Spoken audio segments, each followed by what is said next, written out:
The night everything broke between Nathan and his wife began with a question so soft it almost sounded harmless. Yet that single question carried the weight of years, of quiet disappointments, of sacrifices never noticed.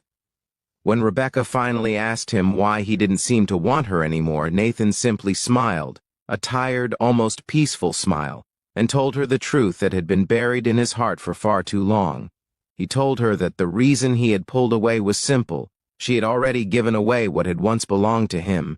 In that moment, the air in their small home in Columbus, Ohio felt heavy, as if the walls themselves understood the gravity of what had just been revealed. Before we continue this emotional story, take a moment to like, comment, share, and subscribe to the channel if you believe in kindness, forgiveness, and the power of second chances. Your support helps stories like this reach more hearts. Nathan Caldwell had once believed he was the luckiest man alive. Years earlier, when he met Rebecca during a rainy afternoon at a small bookstore cafe, she had seemed like the kind of person fate writes into your life only once. She laughed easily, believed in people even when they disappointed her, and had the kind of warm presence that made strangers feel welcome. Nathan, a quiet carpenter who built cabinets and furniture by hand, fell in love slowly but deeply. Rebecca worked as a nurse at a local hospital, and she often came home exhausted, but Nathan always admired how much she cared for others. They married in a modest ceremony in Tennessee, surrounded by friends and family. For the first few years, their life felt simple and beautiful. They bought a small house on the edge of Columbus, painted the walls together, and planted flowers in the front yard. On weekends, Nathan would work in the garage building furniture, while Rebecca sat nearby reading or talking about her day. They didn't have much money, but they had laughter, shared dreams, and a quiet understanding that seemed unbreakable. But life rarely stays the same. When Rebecca's mother became seriously ill, everything shifted. Rebecca's younger brother, Andrew, had struggled with addiction for years and couldn't help. Her father had passed away long ago. Suddenly, Rebecca became the only person holding her family together. She began sending money to Andrew, helping him cover rent and debts, while also paying for medical expenses for their mother. Nathan didn't question it at first. He loved Rebecca and wanted to support her. At the beginning, he admired her generosity. She worked extra shifts at the hospital, and Nathan took on more carpentry jobs to keep their own bills paid. But over time, something began to change. Rebecca's attention, energy, and affection slowly drifted away from their marriage. Her phone was always buzzing with calls from Andrew asking for help. Her thoughts were always somewhere else. She was constantly worried, constantly rushing, constantly giving pieces of herself to everyone except the man who had quietly stood beside her all along. Nathan never complained. Instead, he did what he had always done. He worked harder and loved quietly. When Rebecca came home exhausted, he cooked dinner. When she cried about her brother's latest crisis, he listened. When she sent money they didn't really have, he took extra work late into the night building custom tables and shelves for clients across Ohio. Years passed like this.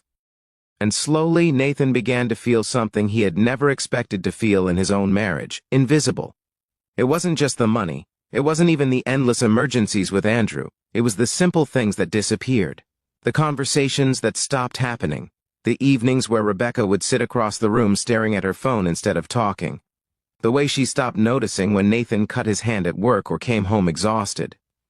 The warmth between them faded not with a dramatic argument, but with thousands of quiet moments that never happened anymore. One winter evening, Nathan came home after delivering a handcrafted dining table to a client in Cleveland.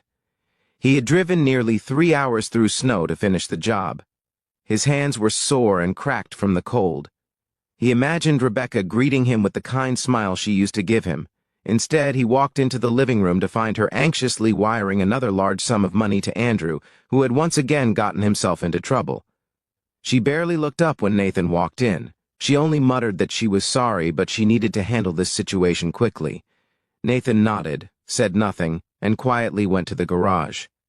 That night, something inside him changed. It wasn't anger. It wasn't jealousy. It was something far quieter and far heavier, the realization that Rebecca had slowly given away all the emotional space that once belonged to their marriage.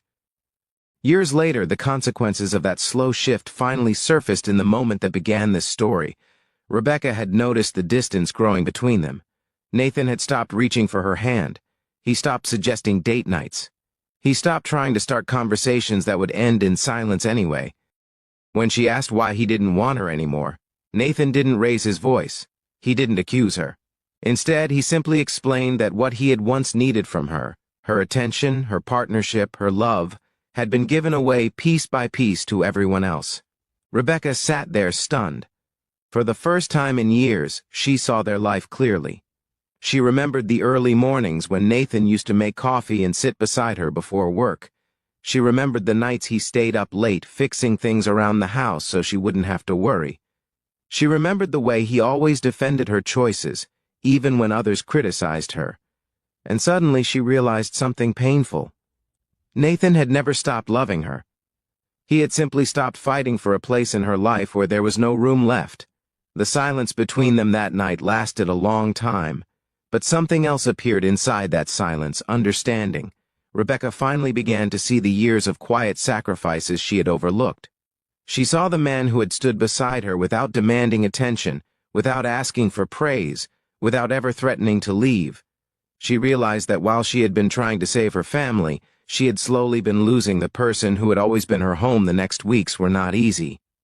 Rebecca began making difficult changes. She set boundaries with Andrew, refusing to keep rescuing him from every mistake. She reduced her overtime hours. For the first time in years, she started coming home early just to sit with Nathan, even if they didn't talk much at first.